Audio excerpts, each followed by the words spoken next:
everyone. I'm Najwa Iraqi. I'm a managing partner of Africa Dev Consulting, which is a business development and financial advisory firm dedicated to the African continent. So basically what we do, we help international companies which are willing to either set up in Morocco and use Morocco as a hub for the rest of Africa, or we help also companies which want to invest in different regions in Africa, specifically North and West Africa, but also East Africa, Kenya and Rwanda. So this is what we do at Africa Dev Consulting. And the second thing, in terms of financial advisory, we work on M&A investment opportunities, and we work with a private equity firm to matchmake investors and investees. There are two of my colleagues, so each of them will introduce himself, and then we shall have a solo presentation by Jade. Thank you. Don't know if it's working. Hi, everyone. The surprise was that it was supposed to be a networking session, so we have no presentation whatsoever. We're gonna introduce ourselves and probably gonna come back to you and just take as many questions as we can, and we can, I think, take many questions. So my name is Karim Ernot. I work for SocGen in Morocco. I'm the deputy head of the investment bank, and my primary focus is on mutual funds, private equity funds, and rates. We do manage, well, a lot of people don't know about asset management industry in Morocco. I'll just give you a quick glance. The industry has an AUM of about 60 billion USD, so it's pretty big. We do manage around 2.5 billion USD, mostly on Moroccan assets. I'm just talking about the mutual fund aspect. And then we have a rates industry that is pretty new, and also private equity businesses. Well, of course, we can talk about the economic outlook and inflation whatsoever, but I don't think it's the main focus, or at least I'll leave it to the questions and to Yosef, see if he can present himself. Thank you.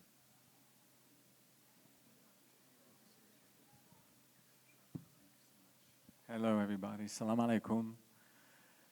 My name is Yosef Ben Mir. I'm president of the Hayatless Foundation. We are a Moroccan-U.S. non-government organization. We're a U.S. 501c3 nonprofit. And we implement projects that local communities identify, which in rural places, since 80% of incomes in rural areas come from agriculture, most of our projects are in that sector. But of course, rural areas struggle with school infrastructure. We help build bathrooms, clean drinking water initiatives.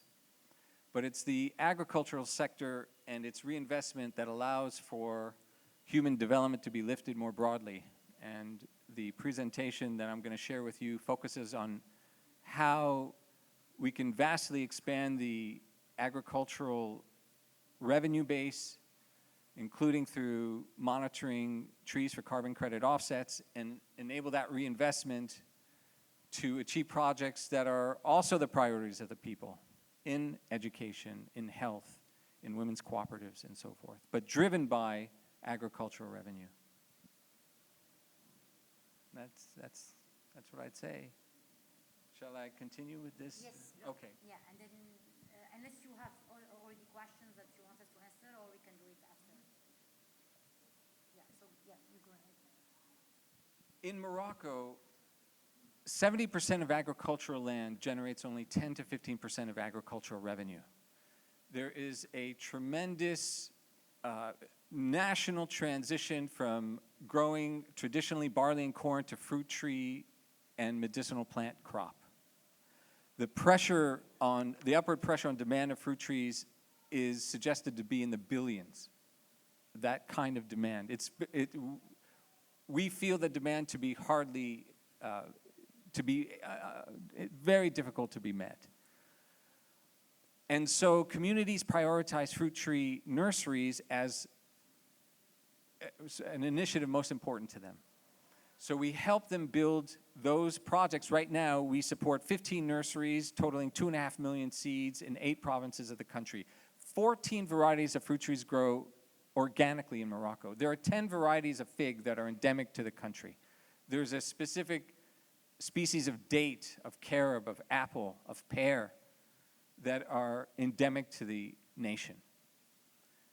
Now, most people who experience, 3/4 of the people who experience poverty in Morocco are in rural places. They can't afford the trees.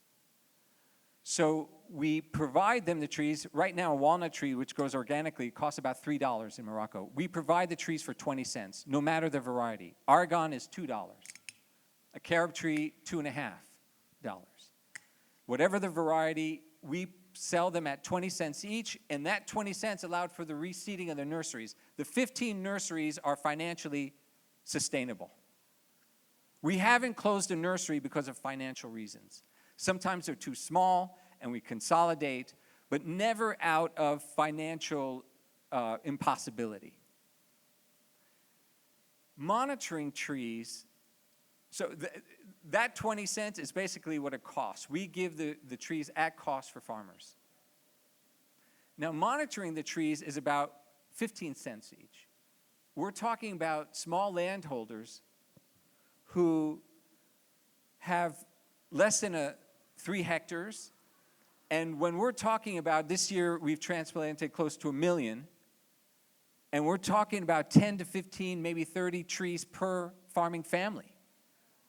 We've transplanted in 160 municipalities, almost 40 provinces. That's a huge amount of space to monitor trees. The monitoring system meets the Vera standard, and we're now integrating an algorithm into that allows for measuring the amount of carbon trapped in the soil and biomass. Our full-time team of 10 people who monitor trees is funded by the U.S. Forestry Service. Ecosia, a German social enterprise, also helps to fund the monitoring of trees. Now, we're able to generate 1 VCU, verified carbon unit, sequester a ton of carbon for $9.60. When you add the cost of the tree and the cost of monitoring, it's about 24 trees per ton that we need to monitor twice. Is this too much detail? 24 trees monitored twice over 5 years sequesters 1 ton. That 1 ton is a unit that can be sold in the marketplace for $9.60 for us. The U.S. government values that unit at $20. Now that $9.60, which the University of Virginia bought to offset the travel of their 6,000 students that go on global internships every year, that Yves Saint Laurent Beauté purchased, that Robert Bush College, that Credit du Maroc, a popular Moroccan bank, purchased. That $9.60 we are able to reinvest in new nurseries, in clean drinking water, in initiatives that are priorities of the people, in agriculture and outside that sector. Now, this example of $1.5 million, as you know, Morocco in the north experienced devastating forest fires this year. We've been asked by the Moroccan government, the National Agency of Waters and Forests, to help them reforest. We're the only non-government agency to be part of this reforestation effort. This calculation is based on that reforestation for the country. We need 8 nurseries. It's about $1.5 million. It's 1.7 million trees a year. It'll generate 350,000 carbon offset units. Now, Waters and Forests, and these lands are public domain, gave us no objection to the sale of those 350,000 units. I never knew how such a beautiful phrase is, but of no objection. It's the most beautiful green light. It doesn't say go. It says just not a negative, or not, yeah. I'll take no objection any day. So this is real, this is viable. Now, those 8 nurseries, a farmer growing barley and corn can't give up her or his land in order to grow a seed into a sapling, which takes 1 to 2 years. They need to harvest the barley and corn this year. So we need those 8 parcels of land in kind for free, which we get from Waters and Forests, but also from the Moroccan Jewish community. They have 600 parcels of land next to their sacred religious sites, burials of Hebrew saints, and next to those burials are empty plots that they give without cost to build community nurseries. Of the 15 nurseries I referred to before, 5 are in Waters and Forests land, 3 are in Moroccan Jewish land. Waters and Forests have 700 parcels around the country for nurseries. The Moroccan Jewish community has 600. Interfaith can play a national role in the nation achieving its multi-billion tree goal.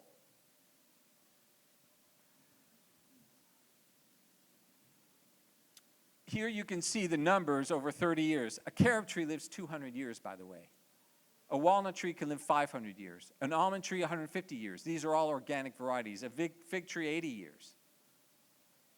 And so when we're talking about sustainable nurseries because of the sale of the trees to farmers, that means that those 8 nurseries continue on for life, without end. And so we're giving a 30-year projection of what that impact would look like with financially sustainable 8 nurseries, impacting around 40,000 people a year, 1.7 million trees. We averaged about 200 trees per farming family.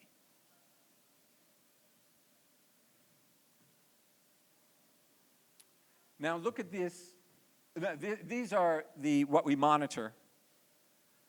Now think about this, friends. We are now investing in community members to be the monitors of their own trees. They're the caretakers of their own nurseries. But now on the monitoring end, it requires a smart device and, of course, skills building. And we're getting that investment from Ecosia so that not only are the growers the nursery caretakers, but also the monitors of their own trees. WE4F, which is part of USAID and an EU consortium, they're paying for that algorithm to be integrated into that so we can automatically measure the amount of sequestration. When you look at this list of immediate partners, we have 2.3 million right now in equity. We want investment. But what is important about this list is that it is Morocco public and private, the National Initiative for Human Development. Think about this.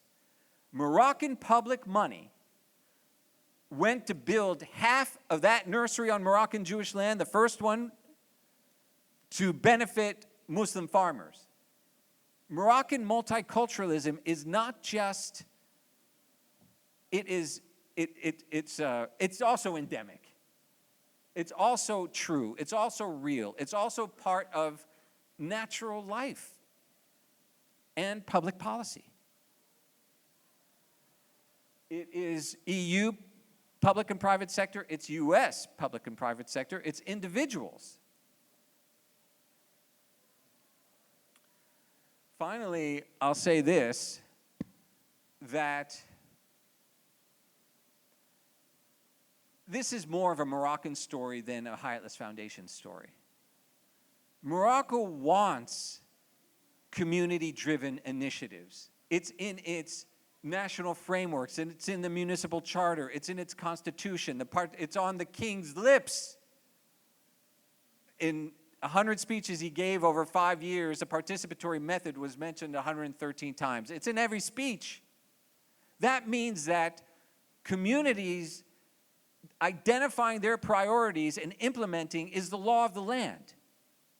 it's so hard to achieve. It's so frustratingly too infrequent. We have to be trained on how to do it, but we are trying to fulfill Moroccan law. Decentralization is in Article 1 of the Constitution. We are trying to manifest Morocco's creative model of decentralization, which keeps the national level engaged, it's community-driven, and tries to generate multi-sectoral partnership toward implementing projects of the people. So I say this because scale is completely possible and wanted and already part of the social policy public process. It's so hard, but completely there. And so when we say that we can generate 50 million trees, okay, we have 2.5 million this year, we have funding to go to 4.5, 5 million. Can we get to 50 million? The nation needs billions. Can we get to where communities drive and manage this? We can, because it's a Moroccan story that wants this very thing. Thank you. Thank you. Do we have any questions? Either general questions about Morocco or any questions specifically about the presentation that Youssef has given? Well, maybe I can add a comment to the presentation of Youssef. And thank you, Youssef. You made my day because it's always refreshing to not to talk only about business issues and yield curves and equity markets, but also to speak about things that really matters. And I was just want to add the things that we were talking about. As part of what we do, we have launched an impact fund. It's called the SG Social Impact Fund, and the aim of that fund is really to help such initiatives that you presented by bringing public investors' money that have a guarantee of capital, but the rest will go to associations like yours. So again, thank you. It's very interesting, and hopefully we'll have many questions on Youssef's ideas, or if you have any questions on the market side or on maybe CFC or whatever. Thank you. Please. Would you think this would be transposable to other countries as well? Is this something that can be replicated in another country? I wish I knew how this worked. Forgive me. We'll hear any day from the Middle East Regional Cooperation, which is a program out of USAID, whether we can implement this with partners in Lebanon, Tunisia, Jordan, and Israel, helping with the application end. We're reaching out. This is really the first year we've attempted to, there's an EU fund that promotes this among Mediterranean countries. We're very close to a successful submission there. We're going to try again. But I will say that our attempts to do that is probably not as intense as one would perhaps expect. We want to, 2 years ago, we weren't monitoring with a team of 10 with an application that's able to, with all those data points, with a trained team to now we can train local community members. We weren't able to have, there's 600 parcels of Moroccan Jewish community. We needed to have some water under the bridge. And I feel it's really now where we're able to make those kinds of international collaborations where we're true enough, strong enough, proven enough to be able to warrant, in Merck's case, a $1 million investment that will allow us to reach into those other countries. Maybe a follow-up question to that is like, what's the minimum viable investment then to set up? I mean, if it's not confidential, how much money have you invested so far?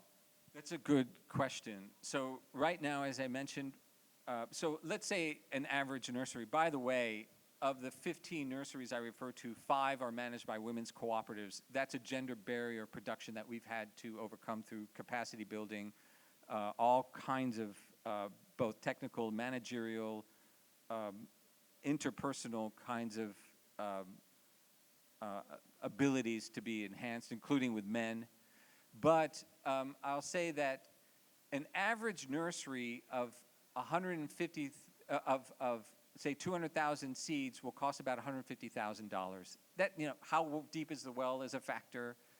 That not only the depth matters, but the strength of your solar water pump system. So there's a lot of variables involved. But that 150,000 takes care of the huge barrier to entry, which is that infrastructure, the basin, the pipes, the well, all of that. That's what keeps us from, going bonkers with this, that initial investment.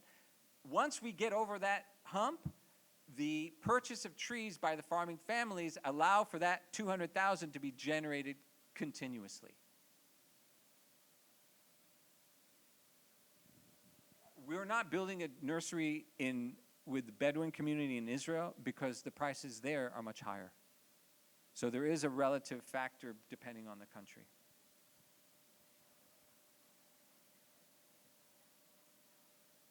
I want to say Ella, a volunteer for many, many months, an intern, is here, and she's seen us at the HAF office in Marrakesh for day in and day out for a while, and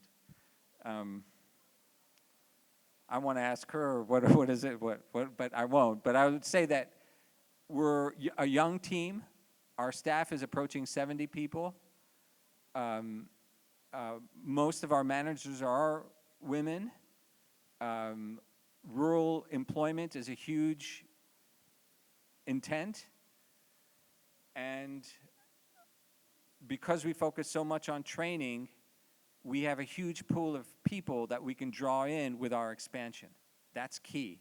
If there was an investment tomorrow, do we have 50, 60 people to bring on? And the answer is yes, because we manage the USAID Farmer-to-Farmer program in Morocco, because we manage EU's literacy program in Morocco, because we run a UNDP program in Morocco. And so we have a network that allows us to grow because of our ongoing training programs with other donors.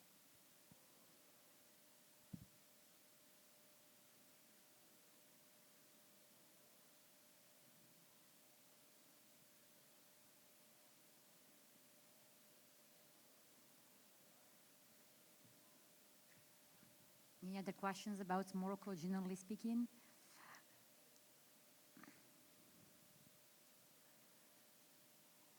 So yeah, I mean, if there are no more questions, I just would like to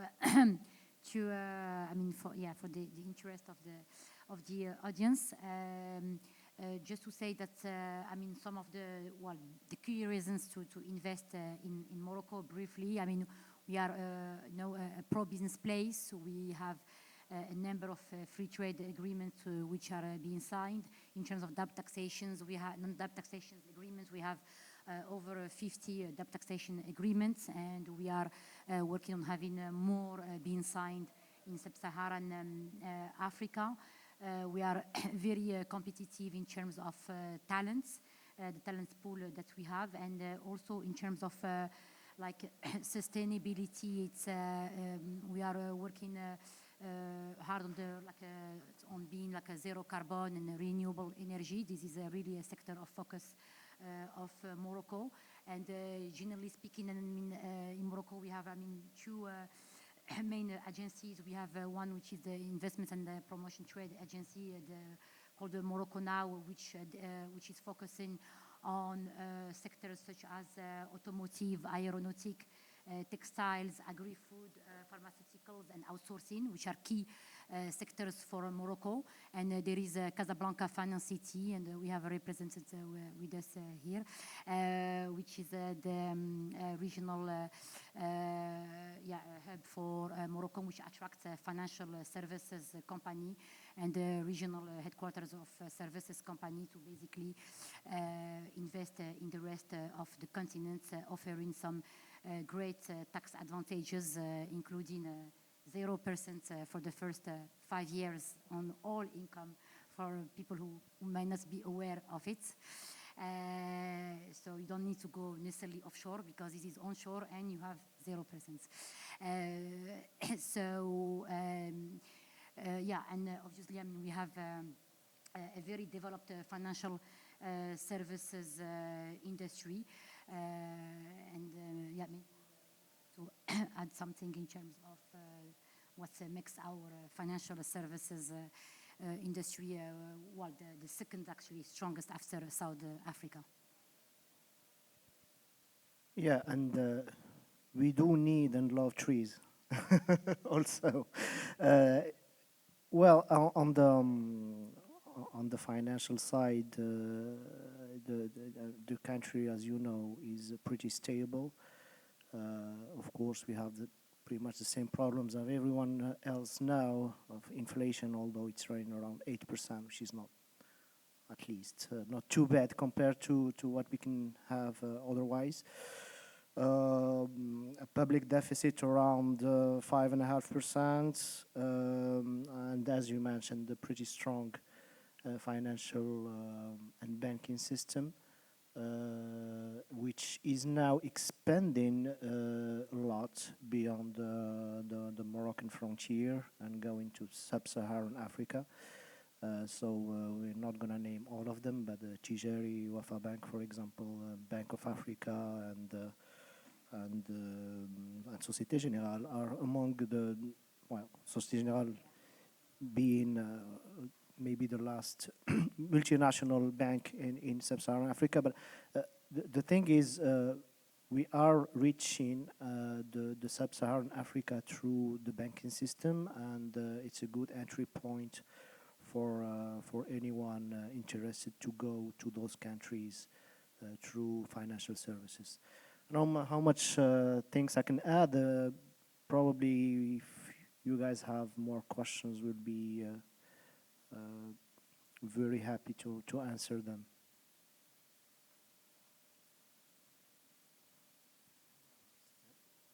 You know, we're working in rural places where, for example, there may be less than 10 girls in a municipality that go on to middle school, where women and girls will walk for kilometers to fetch water. And so, you know, when I hear there's a lot of, you know, this is an investment conference, and the reality we see, there's always this sort of disconnect. There's so much finance, or, you know, talk of finance, and that we don't see manifest. We work with communities that have been asking for the same irrigation canal for decades, and, you know, where that kind of such little movement. And when we talk with Credit du Maroc and Credit Agricole and banks, sometimes we'll hear that there's financing, but they don't get proposals. They don't get the business plans. And so one of the things that we encourage is, you know, also you'll have 90% of women who don't know how to read. And so what are we talking about proposals? The National Initiative for Human Development, which is a public fund for community projects, has money left unspent because of rural illiteracy rates and the inability to access, while there's such viable projects to be done. So we need to be able to, as financiers, go to where the people are and go to these places and co-create these proposals and maybe accept them in ways that aren't traditionally, or, you know, written in rigorous business plans, but maybe write the plans with them so that some of this finance can make it to where most people are and most poverty is. And that's in rural places, not just in Morocco, but in Africa and on the planet. Most poverty is in mountains. So that's what I would encourage people from Credit Agricole. The people know what they want, and you're not getting the money, you're not getting the business plans, and you're not spending what you have because they're not hearing about it and they can't access it even if they did. So how are we going to bridge this painful divide that's decade after decade.